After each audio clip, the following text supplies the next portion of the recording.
Hey out there, YouTube. Welcome back once again to Final Fantasy Legend Deuce. When we last left off, we had done the intro sequence and teamed up with Mr. S to go through the Cave of North.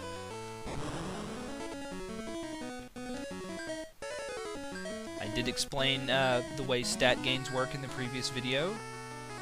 Monsters still drop meat for the people that want to eat the meat in the first couple of worlds, although I highly recommend you don't. Mainly because the starting monsters are, well, just better. I'm gonna go ahead and use the fire spell to hit that group. You do gain stats after battles. At least, humans and mutants do. Go ahead and heal her.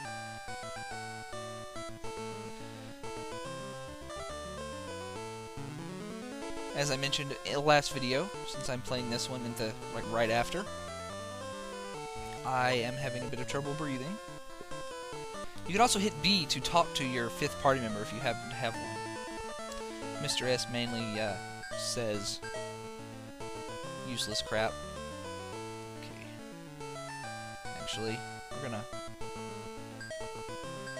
move this down to the bottom, because basically it says he's immune to paralyzing and poison. It's very handy, especially since, oh shit, I didn't mean to do that. Oh well, not that big a deal.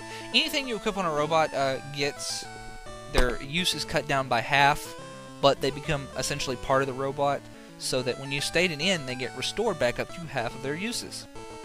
Now, I'm putting this shield on him mainly for 2 reasons. 1, it raises his defense and HP. 2, it gives him something to do in battle that's useless. You'll see what I mean in a moment, because this game has what I call it agility whoring. Unlike Saga Frontier, you only get stats if you do something. In Saga Frontier, just locking in a command could get you stats. Now, you have to actually hit the enemy to get stats in this game,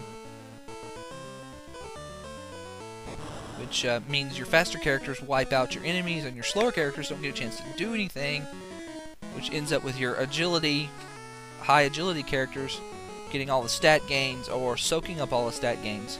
And robots tend to be insanely fast. Insanely fast.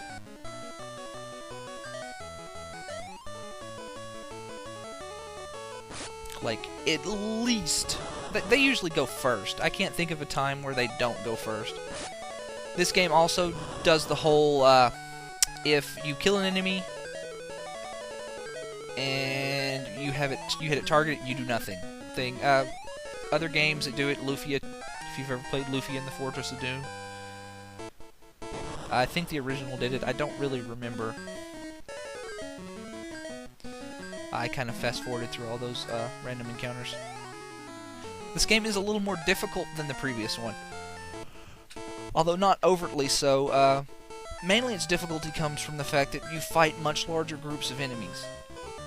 There was a very strict limit of how many enemies that were on the screen in the previous game, but in this one it's not as strict. Let's see. We'll just defend, nail, and we'll have him cast Cure, because I want a chance to get a stat gain, because these guys are easy to kill.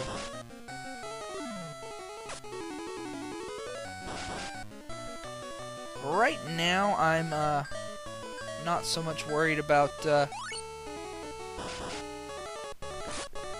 getting the stat gains, because your robot can take care of most of the early stuff. By the time you get to World 3 or so, I would say, that's when you start to really roll in the stat gains, because the strength of your enemy, I'm pretty sure, determines your stat gains. A good strategy for this early in the game, if you want to have enough money to really set yourself off right, is to completely abuse Mr. S. Use all of his abilities up before you go to the exit.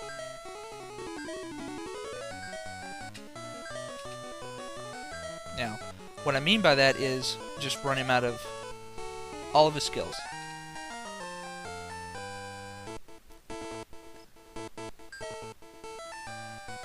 I'm not going to do that because it's not necessary. However, I am going to cure myself with his abilities.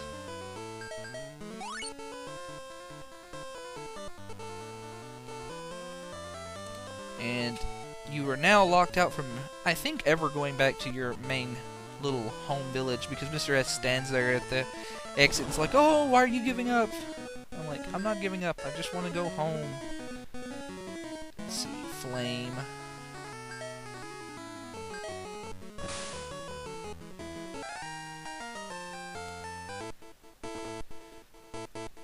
Oh, is that Dad? Let's go see. He went this way. Shrine of Isis is to the west. There is a cute cleric named Kai. I think it's pronounced Kai.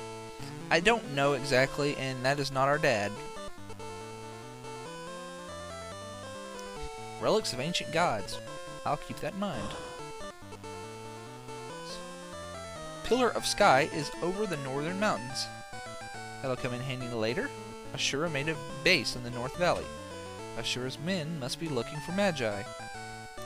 You may or may not remember Ashura from the previous game. It's a different Ashura, although an Ashura appears in all three of the Game Boy games. That guy has nothing to say, he just offers you something to drink. Most of the other bartenders, though, will actually give you information if you buy a drink. So it's a pretty good idea, actually, to talk to all the bartenders. Already talked to you. Alright, item shops sell items, of course, and also armor.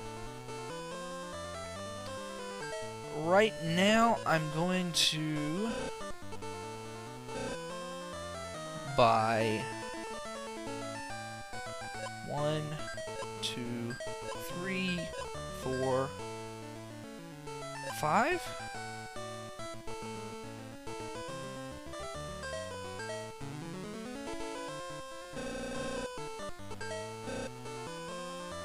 Yes, 5, okay. And also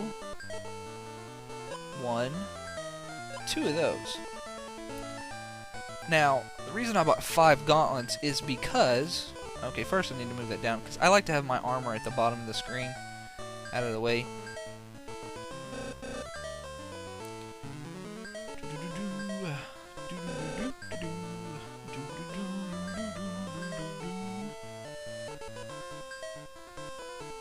Bronze.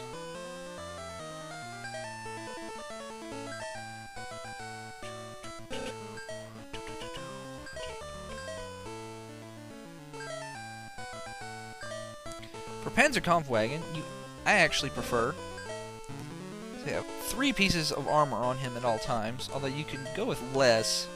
Really depends on your preferences.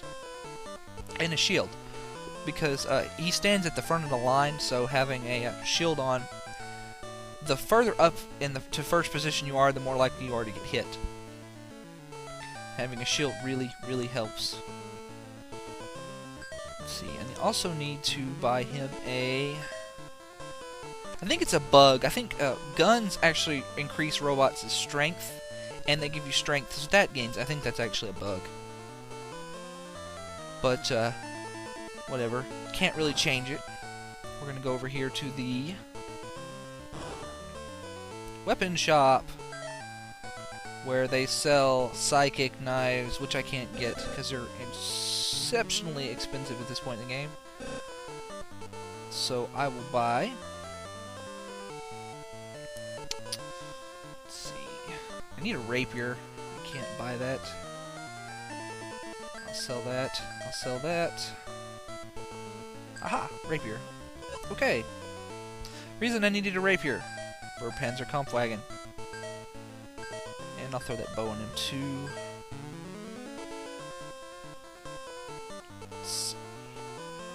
Select still changes your order. You may notice that the hearts are no longer there. This is because your characters cannot be changed out. Alright, so next time on Final Fantasy Legend, we will go to the Shrine of Isis to the west, because that's where they tell us something is. Seems like a good place to go to me.